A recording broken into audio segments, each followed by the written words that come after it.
Seu dinheiro é sujo! Gritou minha mãe, arrancando as 5 notas de R$ 100 da minha mão ali mesmo na frente do caixa eletrônico.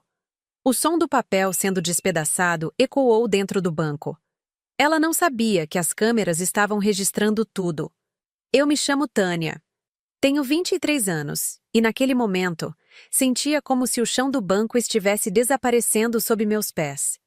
Aquelas 5 notas de R$ 100 representavam mais do que dinheiro. Eram a materialização de noites inteiras servindo drinks em uma casa noturna do centro da cidade, aguentando comentários desrespeitosos e olhares que me despiam enquanto eu apenas tentava sobreviver e pagar minha faculdade de medicina. Trabalhar como bartender não era uma escolha romântica ou rebelde, era necessidade pura. Enquanto meus colegas de classe recebiam mesadas gordas dos pais e se preocupavam apenas com as provas, eu dividia minha vida entre os estudos durante o dia e o trabalho até as 4 da madrugada. Voltava para casa exausta, com os pés doendo e o cheiro de cigarro impregnado na roupa, apenas para encontrar minha mãe, Teresa, me esperando com aquele olhar de julgamento que eu conhecia tão bem. Teresa era uma mulher de 58 anos, extremamente religiosa, que via pecado em absolutamente tudo, principalmente no meu trabalho. Para ela, eu era uma decepção ambulante, uma filha que havia escolhido o caminho das trevas, em vez de aceitar nossa condição financeira com a resignação cristã que ela considerava adequada. Cada vez que eu chegava do trabalho, ela me olhava como se eu fosse uma estranha, uma pecadora que manchava a pureza do nosso lar humilde. Nossa casa era pequena, com 2 peças e um banheiro minúsculo na periferia da cidade. As paredes eram decoradas com imagens de santos e crucifixos, como se a quantidade de símbolos religiosos pudesse compensar nossa pobreza material. Teresa vivia da aposentadoria por invalidez que recebia desde que machucou as costas trabalhando como faxineira em um hospital. O valor mal dava para as despesas básicas. E era isso que ela usava para justificar sua revolta contra minha vida de pecados. Naquela manhã de terça-feira, eu havia acordado mais cedo especificamente para ir ao banco sacar os R$ 500 que havia guardado durante 2 semanas de trabalho. Era o dinheiro que eu precisava para pagar parte da mensalidade da faculdade. O restante era coberto pela bolsa de estudos que eu havia conquistado com muito esforço. 5 notas de 100 que representavam muito mais do que seu valor monetário. Eram noites inteiras em pé, suportando o barulho ensurdecedor da música, limpando copos até de madrugada e lidando com clientes embriagados que achavam que pagar por uma bebida lhes dava direito a qualquer tipo de comportamento inadequado. Eu não sabia que minha mãe também estava no banco naquele momento. Ela havia ido sacar sua aposentadoria, como fazia todo dia 20 de cada mês, religiosamente. Deve ter me visto na fila do caixa eletrônico e ficado observando até eu sacar o dinheiro. O que veio depois foi uma explosão de fúria que eu jamais havia presenciado, nem mesmo nas nossas discussões mais acaloradas em casa. "Onde você pensa que está fazendo com esse dinheiro sujo?" gritou ela, se aproximando de mim com os olhos brilhando de raiva. Sua voz ecoou pelo ambiente do banco, fazendo com que todas as pessoas presentes se virassem para nos olhar. Senti meu rosto queimar de vergonha enquanto tentava entender o que estava acontecendo. "Mãe, é para a faculdade." Tentei explicar, baixando a voz na esperança de que ela fizesse o mesmo. Mas Teresa não estava interessada em explicações. Ela estava em um estado de fúria que eu nunca havia visto antes, como se todos os meses de frustração e desaprovação tivessem se condensado naquele momento. "Prefiro que você seja ignorante a ser uma pecadora", berrou ela, sem se importar com os olhares curiosos e julgadores das outras pessoas. Cada palavra saía de sua boca como uma bofetada, carregada de uma agressividade que me deixou completamente paralisada. E então, antes que eu pudesse reagir, ela fez algo que marcaria nossas vidas para sempre. Com um movimento brusco, ela arrancou as 5 notas da minha mão. Eu senti o papel cortando levemente minha pele, mas a dor física foi insignificante comparada ao choque de ver minha mãe rasgando metodicamente cada nota bem na frente do caixa eletrônico. O som do papel sendo despedaçado era quase hipnótico, como se o tempo tivesse desacelerado para que eu pudesse absorver completamente a dimensão do que estava acontecendo. As pessoas ao redor pararam completamente suas atividades para assistir à cena. Algumas tiravam fotos discretamente com os celulares. Outras apenas observavam com expressões que variavam entre choque e curiosidade mórbida. Eu queria desaparecer, me esconder em qualquer lugar que fosse longe dali, longe daquela humilhação pública que minha própria mãe estava me impondo. Teresa continuou rasgando as notas com uma determinação feroz, murmurando orações entre os dentes enquanto destruía sistematicamente o dinheiro que eu tanto havia trabalhado para conseguir. Era como se ela estivesse realizando algum tipo de ritual de purificação, tentando limpar o que considerava ser uma contaminação espiritual. Para ela, aquele dinheiro carregava a marca do pecado, e destruí-lo era um ato de justiça divina. O que minha mãe não percebia, em meio à sua cruzada moral, era que várias câmeras de segurança do banco estavam registrando cada segundo daquela cena. As lentes capturavam não apenas o ato de destruição do dinheiro, mas também nossos rostos, nossas expressões e cada detalhe que pudesse ser relevante posteriormente. O sistema de monitoramento do banco era moderno e sofisticado, projetado justamente para registrar qualquer irregularidade que ocorresse nas dependências da agência. Quando Teresa terminou de rasgar a última nota, ela jogou os pedaços no chão do banco e me olhou com uma expressão de satisfação vingativa que me gelou por dentro. Era como se ela tivesse acabado de realizar uma grande obra de caridade. Como se tivesse me salvado de algum destino terrível. Mas tudo o que eu conseguia pensar era nos meses de trabalho que haviam sido destruídos em questão de minutos, na mensalidade da faculdade que eu não conseguiria pagar e nas humilhações que teria que enfrentar quando os colegas descobrissem o que havia acontecido. Enquanto isso, sem que nenhuma de nós percebesse, o gerente do banco observava toda a cena através dos monitores internos de segurança. Ele havia presenciado muitas situações estranhas ao longo de seus 15 anos trabalhando em agências bancárias, mas nunca havia visto alguém destruir dinheiro de forma tão deliberada e pública. Sabia que aquilo não era apenas uma briga familiar. Era um crime federal. O silêncio que se seguiu foi quase ensurdecedor. As pessoas continuavam nos observando, algumas com expressões de pena, outras com curiosidade. Teresa respirava pesadamente, como se tivesse acabado de sair de uma luta física, enquanto eu permanecia imóvel, tentando processar tudo o que havia acontecido nos últimos minutos. Os pedaços de papel espalhados pelo chão do banco pareciam gritar a destruição de meses de trabalho árduo. Eu me agachei instintivamente para tentar recolhê-los, como se fosse possível remendar não apenas as notas, mas também minha dignidade despedaçada. Minhas mãos tremiam enquanto juntava os fragmentos coloridos que outrora representavam minha independência financeira e minha chance de continuar estudando medicina.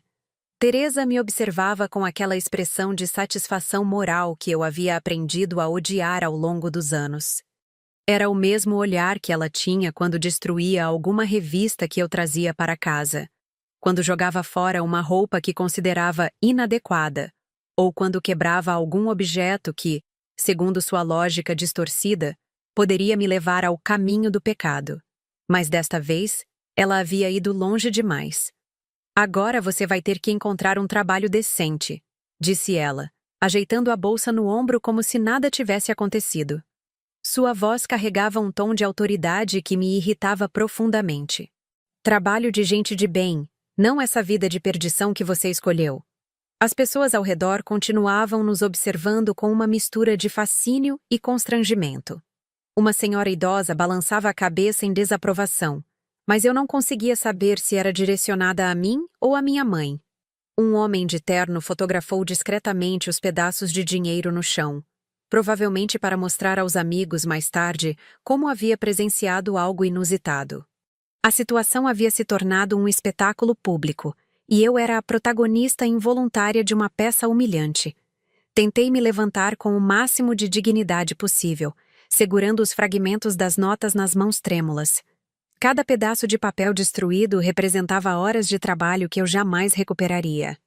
Eram noites servindo drinks para homens que tentavam me tocar inadequadamente, limpando mesas pegajosas até de madrugada, suportando comentários machistas de clientes embriagados que achavam que pagar por uma bebida lhes dava direito a qualquer tipo de comportamento abusivo.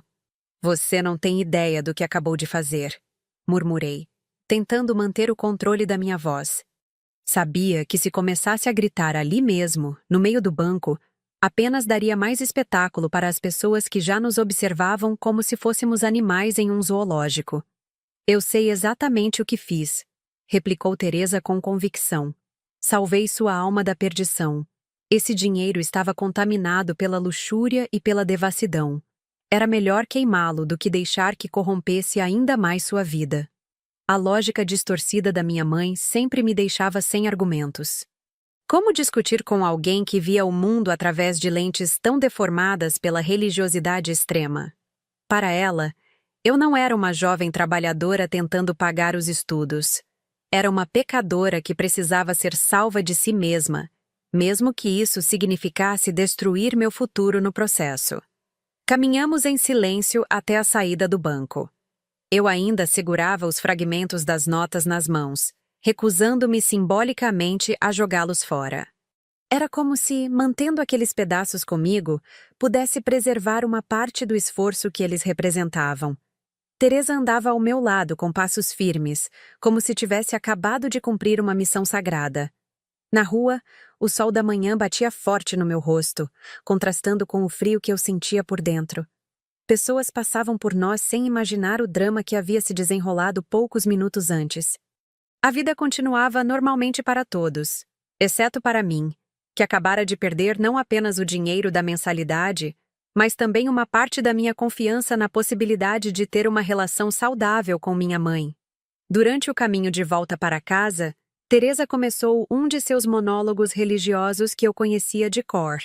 Falava sobre os perigos da vida noturna, sobre como o demônio usava trabalhos como o meu para corromper jovens inocentes, sobre como eu estava me afastando de Deus a cada dia que passava servindo bebidas alcoólicas. Era sempre a mesma ladainha, repetida com variações mínimas, como se ela acreditasse que a repetição pudesse, eventualmente, me fazer enxergar o mundo através dos seus olhos. "Você acha que eu não sei o que acontece nesses lugares?" continuou ela, sem esperar uma resposta. "Mulheres seminuas servindo bebida para homens bêbados, música alta, gente se comportando como animais. E você acha que pode sair limpa disso tudo?" Eu caminhava em silêncio, deixando que ela despejasse toda sua frustração e preconceito sem interrupção. Havia aprendido, ao longo dos anos, que tentar argumentar com Teresa quando ela estava nesse estado era inútil. Suas convicções religiosas funcionavam como uma armadura impenetrável contra qualquer lógica ou racionalidade que eu tentasse apresentar. Quando chegamos em casa, nossa pequena residência na periferia pareceu ainda menor e mais sufocante do que o usual. As imagens de santos nas paredes me observavam com olhares acusadores, como se fossem cúmplices da minha mãe em sua cruzada moral. Sentei-me na cama que dividia com Teresa. Não tínhamos condições financeiras para ter quartos separados. E, finalmente, permiti que as lágrimas que havia segurado durante toda a manhã começassem a escorrer. Teresa se trancou no banheiro para tomar seu banho matinal e eu aproveitei aqueles minutos de privacidade para chorar livremente. Não era apenas pela perda do dinheiro, embora isso fosse devastador. Era pela humilhação pública, pela sensação de impotência, pela percepção de que minha própria mãe era capaz de sabotar meu futuro em nome de suas convicções religiosas distorcidas. Peguei meu telefone celular, um aparelho simples que eu havia comprado usado com o dinheiro do trabalho, e liguei para a coordenação da faculdade. Precisava explicar que não conseguiria pagar a mensalidade no prazo, que precisaria de mais alguns dias para reunir o dinheiro novamente. A conversa foi constrangedora. Como explicar que sua própria mãe havia destruído o dinheiro que você tinha guardado para os estudos? A coordenadora foi compreensiva, mas deixou claro que eu teria apenas uma semana de prazo adicional. Depois disso, meu nome seria incluído na lista de inadimplentes. E eu não poderia assistir às aulas até regularizar a situação. Era um prazo impossível. Eu precisaria trabalhar pelo menos 2 semanas para juntar R$ 500 novamente, mesmo fazendo turnos duplos no bar. Quando desliguei o telefone, senti um peso enorme no peito. Pela primeira vez desde que havia começado a faculdade, considerei seriamente a possibilidade de desistir. Talvez Teresa estivesse certa.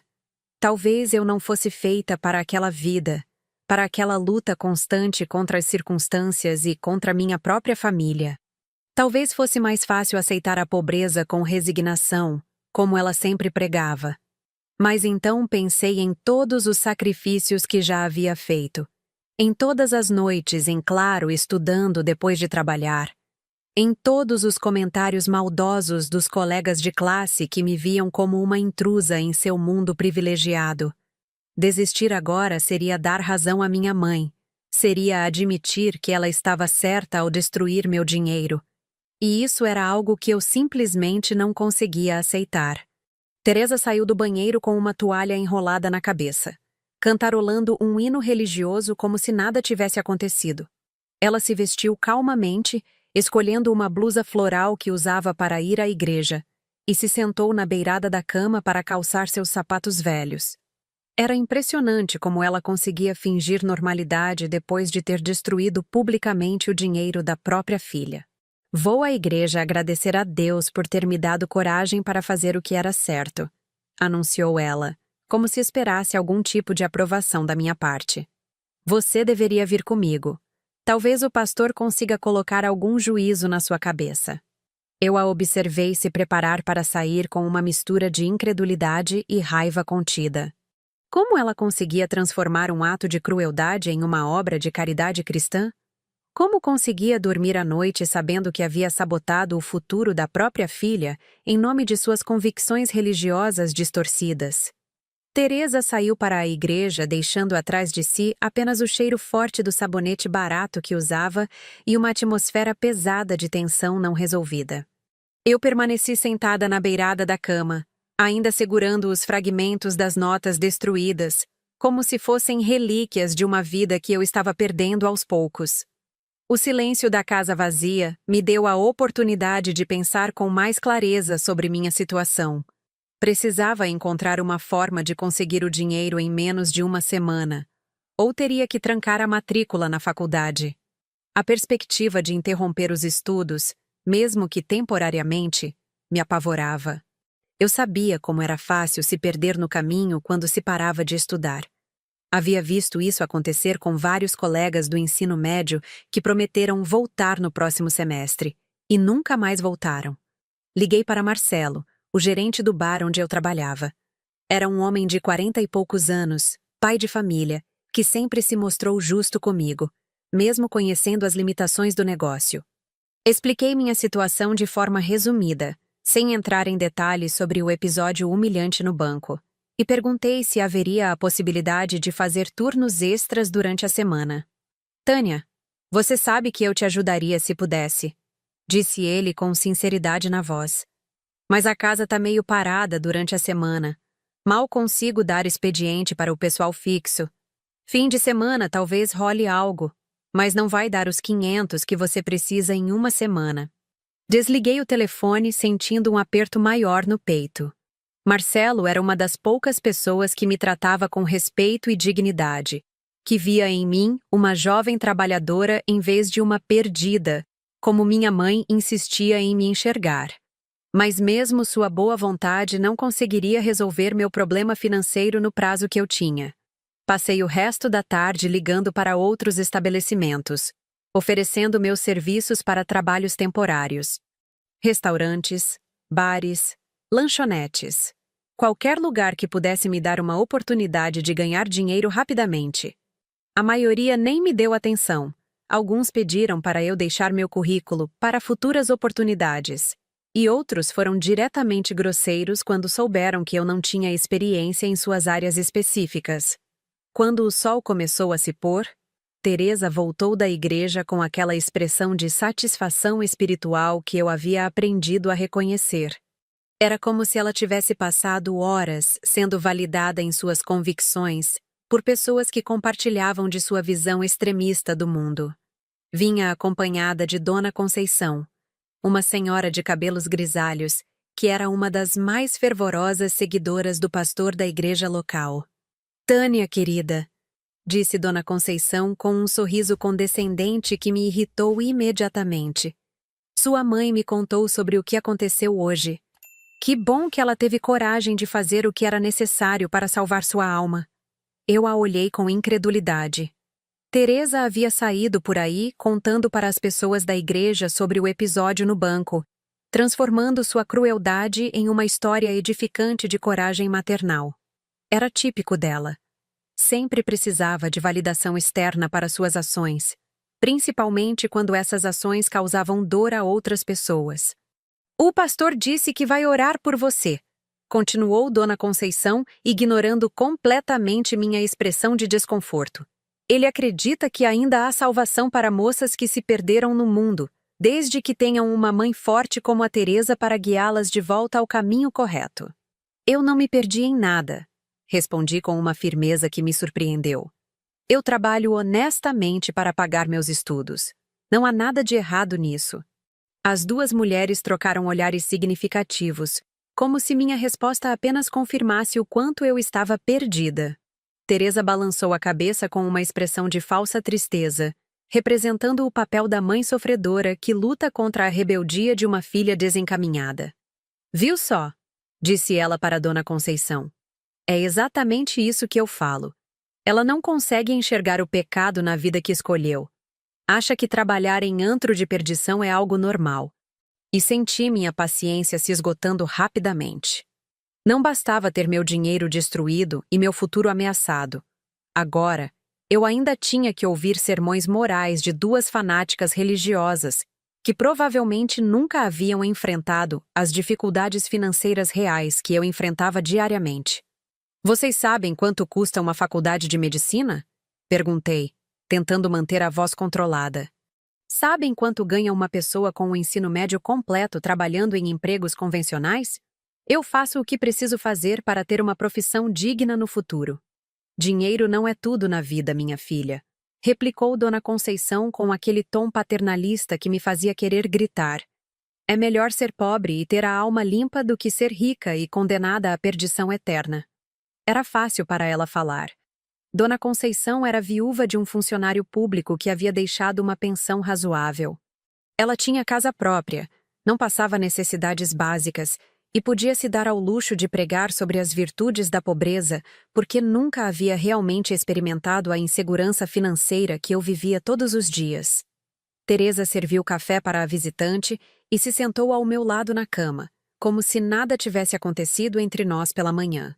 Era impressionante sua capacidade de fingir normalidade depois de ter sabotado meu futuro. Ela e Dona Conceição começaram a conversar sobre os acontecimentos da igreja, sobre quem havia faltado ao culto, sobre os planos para a próxima campanha de arrecadação de fundos. Enquanto elas falavam, eu observava Teresa com uma mistura de fascínio e repulsa. Como ela conseguia ser tão cruel comigo e, ao mesmo tempo, se apresentar como uma cristã exemplar para as pessoas da igreja? Como conseguia conciliar os ensinamentos de amor e compaixão que supostamente seguia com os atos de crueldade que praticava contra a própria filha? "O pastor falou uma coisa muito interessante hoje", comentou Dona Conceição, interrompendo meus pensamentos. "Ele disse que às vezes Deus permite que passemos por dificuldades para nos ensinar lições importantes. Talvez o que aconteceu hoje seja um sinal de que você deve abandonar essa vida mundana e buscar um caminho mais espiritual." Eu a encarei diretamente, sentindo uma raiva fria subindo pelo meu peito. Era inacreditável como essas pessoas conseguiam transformar qualquer situação em uma lição moral conveniente para suas narrativas religiosas. Minha luta para pagar os estudos se tornava uma vida mundana. Minha dedicação ao trabalho era vista como perdição, e a crueldade da minha mãe era interpretada como orientação divina. "Com todo o respeito", disse eu, me levantando da cama, "vocês não têm ideia do que estão falando. Nunca precisaram escolher entre dignidade e sobrevivência. Nunca trabalharam até de madrugada para pagar uma conta.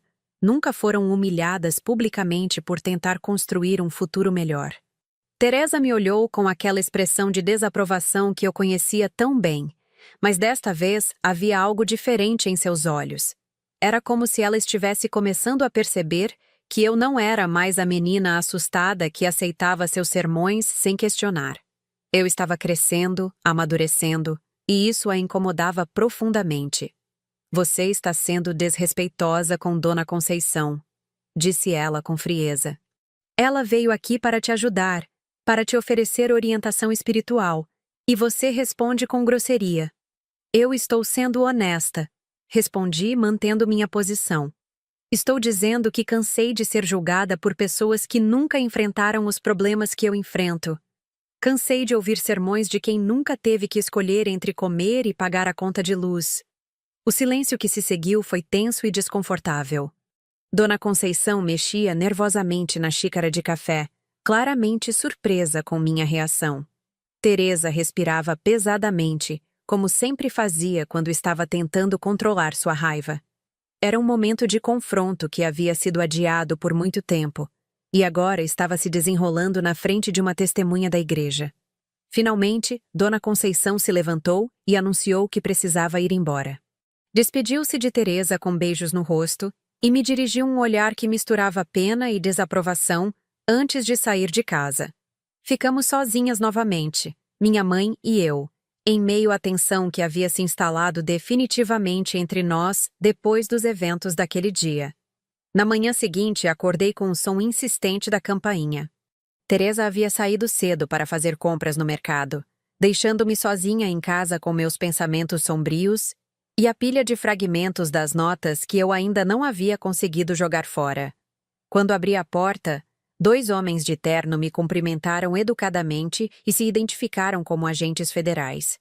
Desculpe incomodar, senhorita, disse o mais alto dos 2, mostrando sua identificação. Estamos procurando pela senhora Teresa da Silva Oliveira. Ela mora neste endereço? Meu coração disparou imediatamente. Por que agentes federais estariam procurando minha mãe? Teresa podia ser fanática religiosa, podia ser cruel comigo, mas ela não era uma criminosa. Era uma mulher simples que vivia da aposentadoria e passava a maior parte do tempo na igreja. Ela é minha mãe, mas não está em casa agora, respondi, tentando manter a calma. Posso saber do que se trata? Precisamos falar com ela sobre um incidente que ocorreu ontem no banco do centro da cidade, explicou o segundo agente. A senhora estava presente durante esse incidente? Então compreendi. As câmeras de segurança do banco haviam registrado tudo. O episódio humilhante da manhã anterior havia sido documentado, e agora as autoridades estavam investigando. Mas por que isso seria uma questão federal? Por que não era simplesmente uma questão de vandalismo ou perturbação da ordem? Sim, eu estava lá, admiti, abrindo mais a porta. Por favor, entrem. Minha mãe deve voltar em alguns minutos.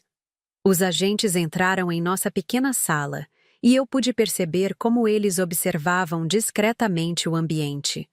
Nossa pobreza era óbvia. Os móveis velhos, as paredes necessitando de pintura, as imagens religiosas por toda parte. Era o lar de pessoas simples que lutavam para sobreviver, não de criminosos que representavam uma ameaça à segurança nacional. Senhorita, começou o agente mais alto. Seu nome é Tânia, correto? Você poderia nos contar o que aconteceu ontem no banco? Relatei os eventos da manhã anterior com o máximo de detalhes possível, tentando ser imparcial apesar da dor que ainda sentia. Contei sobre o trabalho no bar, sobre os estudos de medicina, sobre a reação extrema da minha mãe ao me ver sacando o dinheiro. Os agentes me ouviram atentamente, fazendo anotações ocasionais em seus cadernos. A senhora tem conhecimento de que destruir dinheiro é crime federal? Perguntou o segundo agente quando terminei meu relato. Senti como se o chão tivesse desaparecido sob meus pés. Crime federal? Eu sabia que minha mãe havia feito algo errado, mas jamais imaginei que pudesse ter consequências legais tão sérias. Sempre pensei que dinheiro era uma propriedade pessoal, Algo que o dono poderia fazer o que quisesse com ele. Não, eu não sabia. Respondi honestamente. Pensei que, como era meu dinheiro, ela pudesse, mesmo sendo errado moralmente, o dinheiro em circulação no Brasil pertence ao Banco Central, explicou o primeiro agente pacientemente. Mesmo quando está em posse de um cidadão, sua destruição intencional é considerada crime contra a economia nacional. As notas possuem números de série registrados, e o sistema de câmeras do banco registrou toda a sequência da destruição. Meus pensamentos se aceleraram. Enquanto eu me preocupava apenas com a perda financeira e a humilhação pública, minha mãe havia cometido um crime federal sem nem mesmo saber. Sua cruzada moral havia se transformado em algo muito mais sério do que qualquer uma de nós poderia imaginar. Nesse momento, Teresa chegou do mercado carregando 2 sacolas plásticas cheias de compras básicas. Quando viu os 2 homens de terno em nossa sala, sua expressão mudou imediatamente. Ela conhecia a autoridade quando via, e sabia que algo estava muito errado. Teresa da Silva Oliveira? Perguntou o agente mais alto, se levantando educadamente. Sim, sou eu, respondeu ela, colocando as sacolas no chão. Sua voz tremia ligeiramente, e eu podia ver o medo começando a tomar conta de suas feições. O que vocês querem comigo? Senhora, precisamos conversar sobre o incidente de ontem no banco. A senhora se recorda de ter destruído algumas cédulas de R$ 100 nas dependências da agência? O rosto de Teresa ficou pálido.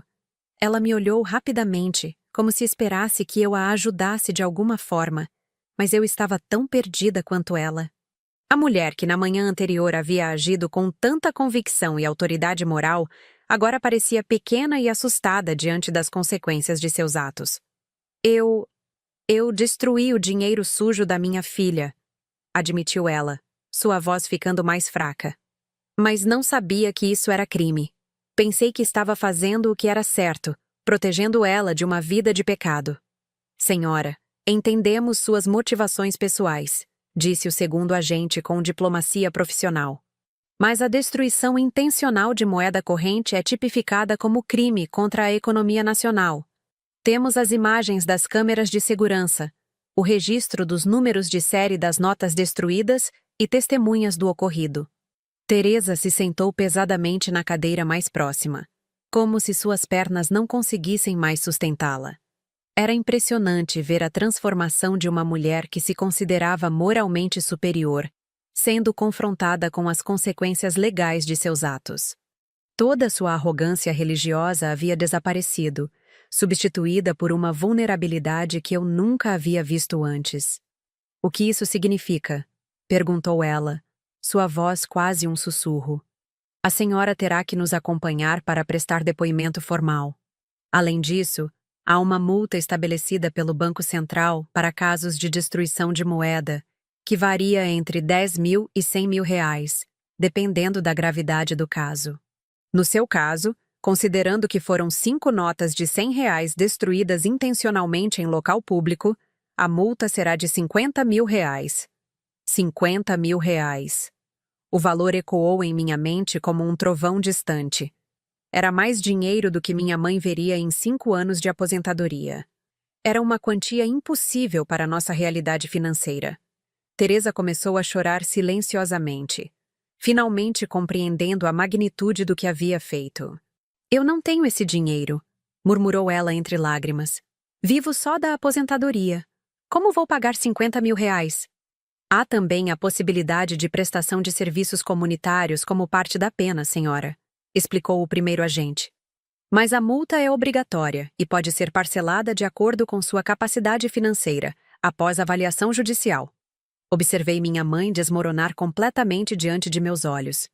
A mulher que sempre se apresentava como exemplo de retidão moral, que julgava constantemente minhas escolhas, que havia destruído meu dinheiro em nome de seus princípios religiosos, agora chorava como uma criança perdida diante das consequências de seus próprios atos. Havia uma ironia amarga na situação. Teresa sempre pregou sobre as consequências do pecado, sobre como as pessoas que escolhiam o caminho errado eventualmente pagariam o preço por suas decisões. Agora, era ela quem estava pagando um preço altíssimo por uma decisão impulsiva baseada em fanatismo religioso. "Vocês podem me prender?" perguntou ela, secando o rosto com as costas da mão. "Não será necessário prisão, considerando que a senhora não tem antecedentes criminais e confessou espontaneamente", respondeu o segundo agente. "Mas terá que comparecer ao fórum na próxima semana para a audiência judicial." Teresa assentiu silenciosamente, ainda tentando processar tudo o que estava acontecendo. Eu me senti estranhamente dividida entre a satisfação de vê-la enfrentando as consequências de seus atos e a pena por presenciar sua queda tão dramática. Era minha mãe, afinal, apesar de toda a dor que ela havia me causado. Os agentes se prepararam para sair, deixando um documento com informações sobre os procedimentos legais que Teresa teria que seguir. Antes de partir, o agente mais alto se dirigiu a mim. "Senhorita, lamentamos que a senhora tenha sido prejudicada nessa situação. Infelizmente, não há como recuperar o dinheiro destruído, mas esperamos que sua mãe compreenda a gravidade de suas ações." Depois que eles saíram, ficamos sozinhas no silêncio pesado de nossa pequena casa. Teresa continuava sentada na mesma cadeira, olhando fixamente para as próprias mãos, como se tentasse encontrar respostas que não existiam. Eu permanecia em pé, observando-a, tentando processar tudo o que havia acontecido nos últimos 2 dias. O silêncio que se seguiu à saída dos agentes federais foi diferente de qualquer silêncio que já tínhamos compartilhado antes. Não era apenas a ausência de palavras, era o peso de uma realidade que havia mudado completamente em questão de minutos. Teresa permanecia sentada na cadeira, com os ombros curvados e as mãos tremendo levemente, enquanto eu a observava tentando processar a inversão completa de papéis que havia acontecido. Pela primeira vez em minha vida, eu era quem estava no controle da situação. Minha mãe, que sempre se posicionara como a autoridade moral suprema em nossa casa, agora dependia completamente de mim. Era eu quem entendia as implicações legais do que havia acontecido. Era eu quem teria que lidar com as consequências práticas. Era eu quem tomaria as decisões sobre o que fazer a seguir. "Tânia", disse ela finalmente, sua voz tão baixa que eu quase não conseguia ouvir. "O que eu vou fazer?" Era uma pergunta carregada de muito mais do que preocupação financeira. Era o reconhecimento de que ela havia cometido um erro gigantesco, de que sua convicção moral havia se transformado em um problema legal sério, de que precisava da ajuda da filha que havia humilhado publicamente apenas um dia antes. Eu poderia ter aproveitado aquele momento para descarregar toda a raiva e frustração que sentia. Poderia ter gritado com ela, lembrado de todas as vezes que ela me julgou e humilhou, cobrado satisfações pela destruição do meu dinheiro e do meu futuro. Seria uma vingança doce e justificada ver a mulher que sempre me fez sentir pequena agora implorando por minha ajuda. Mas quando olhei para Teresa naquele momento, não vi a fanática religiosa cruel que havia destroçado minhas economias. Vi uma mulher de 58 anos, assustada e perdida, que havia cometido um erro terrível baseado em convicções distorcidas que ela genuinamente acreditava serem corretas. Vi minha mãe. "Nós vamos resolver isso", disse eu, surpreendendo a mim mesma com a firmeza e a calma na minha voz. "Primeiro, você precisa entender que nunca mais pode interferir no meu trabalho ou nos meus estudos. Essa é a única condição para eu te ajudar." Teresa levantou os olhos para me olhar, e pude ver neles uma mistura de alívio e surpresa. Ela havia esperado raiva, acusações, abandono. Em vez disso, estava recebendo uma proposta de cooperação, com condições, mas ainda assim uma proposta. Você vai me ajudar?" perguntou ela incrédula. "Vou ajudar porque você é minha mãe", respondi. "Mas também porque agora você vai entender o que significa trabalhar para conseguir dinheiro. 50.000 reais não vão aparecer milagrosamente através de orações. Você vai ter que trabalhar, vai ter que se esforçar, vai ter que fazer sacrifícios." A ironia da situação não passou despercebida por nenhuma de nós duas. Teresa, que sempre criticou meu trabalho no bar como sendo indigno, agora teria que encontrar uma forma de ganhar dinheiro para pagar a multa que havia resultado de sua própria ação impulsiva. Liguei para Marcelo e expliquei brevemente a situação. Ele ficou chocado com a história, mas se ofereceu para ajudar. Havia uma vaga para auxiliar de limpeza no bar. Um trabalho que Teresa poderia fazer algumas horas por dia para complementar a aposentadoria. Não era muito dinheiro, mas seria um começo. Ela vai ter que limpar o mesmo lugar que você considera um antro de perdição, expliquei para Teresa. Vai ter que trabalhar ao lado da filha que você considera uma pecadora. Ainda está disposta a aceitar minha ajuda? Teresa fechou os olhos e respirou profundamente. Podia ver a luta interna que ela estava travando, entre o orgulho, o preconceito e a necessidade desesperadora de encontrar uma solução para o problema que havia criado. Eu aceito, disse ela finalmente, mas só até conseguir pagar a multa. Não, respondi com firmeza. Você vai trabalhar até compreender realmente o valor do dinheiro que destruiu. Vai trabalhar até entender o que significa lutar por um futuro melhor. Vai trabalhar até aprender a respeitar as escolhas que outras pessoas fazem para sobreviver. Durante o resto da tarde, ajudei Teresa a organizar os documentos que ela precisaria apresentar no fórum.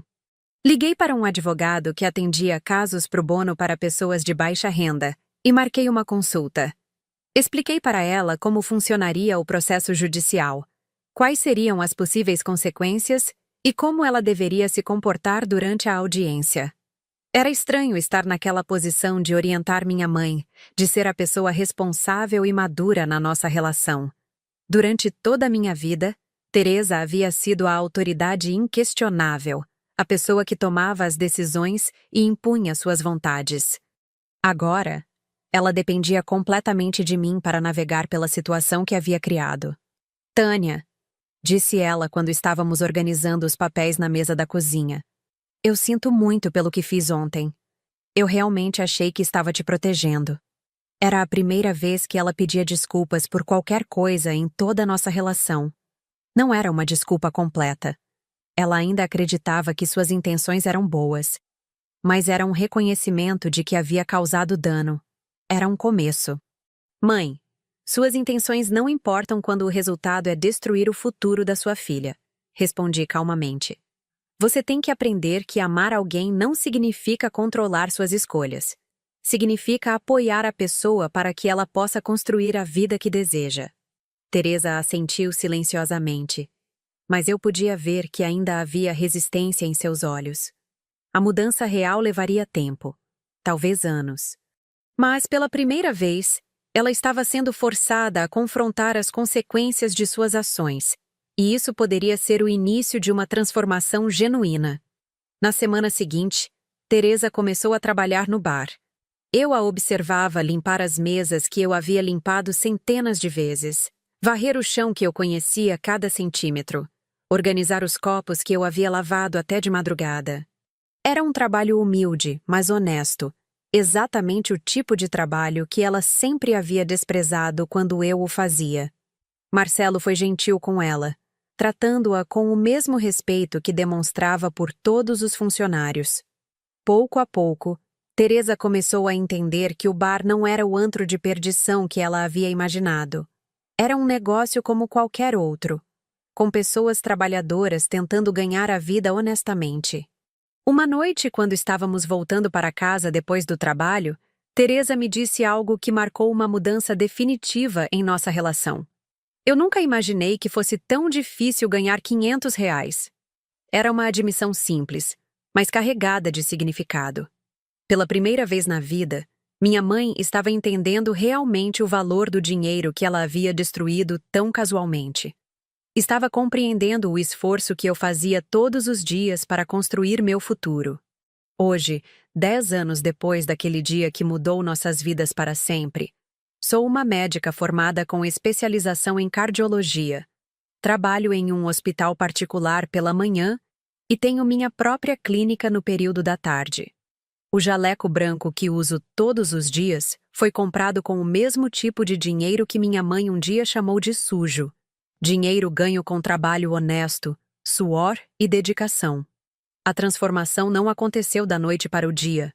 Teresa levou quase 3 anos para quitar completamente a multa de R$ 50 mil imposta pelo Banco Central. Durante esse período, ela trabalhou não apenas no bar, mas também como faxineira em 2 escritórios e como cuidadora de idosos nos fins de semana. Cada real que ela ganhava com tanto esforço a fazia compreender melhor o valor do dinheiro que havia destruído tão impulsivamente. O processo judicial foi longo e constrangedor para ela. Além da multa, Teresa foi condenada a 300 horas de serviços comunitários, que ela cumpriu limpando escolas públicas e ajudando em um centro comunitário da periferia. Ironicamente, foi durante esse período que ela começou a desenvolver uma compreensão mais madura e menos fanatizada de sua fé religiosa. Eu consegui pagar a mensalidade da faculdade naquele mês crítico, trabalhando turnos duplos e pedindo um empréstimo a um colega de classe cuja família tinha condições financeiras melhores. Foi humilhante pedir ajuda, mas era melhor do que abandonar os estudos. Durante todo o curso, mantive meu trabalho no bar de Marcelo, que se tornou mais do que um empregador. Foi um mentor que me ensinou sobre dignidade no trabalho e respeito pelas pessoas, independentemente de sua condição social. A relação entre minha mãe e eu mudou completamente depois daqueles eventos. Teresa nunca mais tentou interferir em minhas escolhas profissionais ou pessoais. Ela aprendeu, da forma mais difícil possível, que suas convicções religiosas não lhe davam o direito de sabotar o futuro de outras pessoas, mesmo que fosse com as melhores intenções. Curiosamente, o trabalho no bar fez com que Teresa desenvolvesse uma visão mais humanizada das pessoas que frequentavam o estabelecimento. Ela descobriu que muitos dos clientes eram trabalhadores honestos, que apenas queriam relaxar depois de um dia difícil, pais de família que se reuniam com amigos para esquecer temporariamente os problemas financeiros, jovens universitários que celebravam pequenas conquistas acadêmicas. O antro de perdição de sua imaginação se revelou um espaço onde pessoas comuns buscavam momentos de alegria em meio às dificuldades da vida. Hoje, Teresa vive ainda da aposentadoria, mas tem uma perspectiva completamente diferente sobre trabalho e dinheiro. Ela nunca mais falou sobre dinheiro sujo ou julgou as profissões de outras pessoas.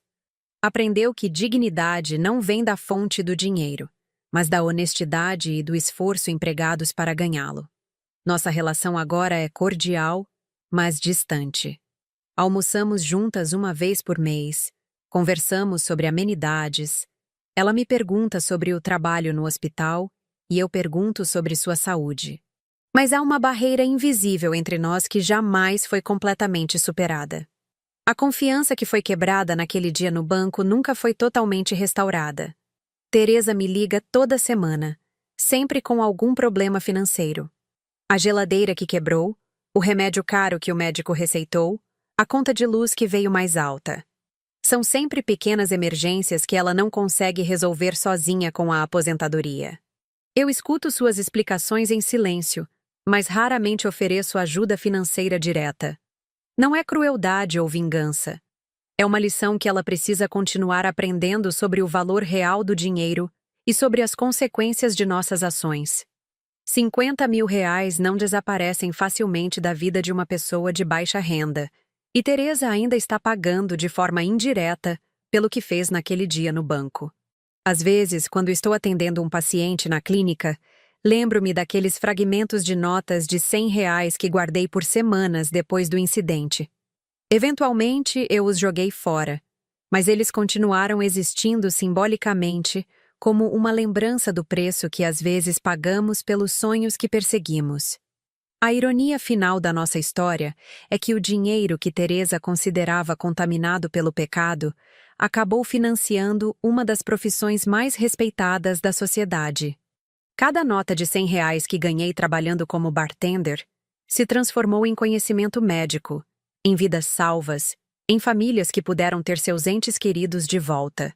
Quando encontro Teresa na rua hoje em dia, ela abaixa a cabeça. Não é exatamente vergonha. É o reconhecimento silencioso de uma mulher que descobriu, tarde demais, que havia julgado erradamente a própria filha.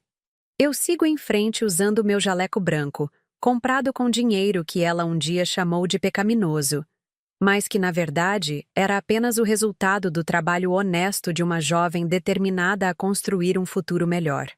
A vida nos ensina lições das formas mais inesperadas. Para mim, aquele episódio traumático no banco se tornou o momento em que aprendi que posso contar apenas comigo mesma para realizar meus sonhos. Para Teresa, foi uma lição brutal sobre as consequências de julgar e interferir na vida de outras pessoas. Hoje, quando me olho no espelho antes de sair para o hospital, vejo uma mulher que conseguiu transformar humilhação em determinação, pobreza em conhecimento, desrespeito em dignidade profissional. O dinheiro que minha mãe destruiu se multiplicou 1000 vezes na forma da educação que recebi e das vidas que agora posso salvar.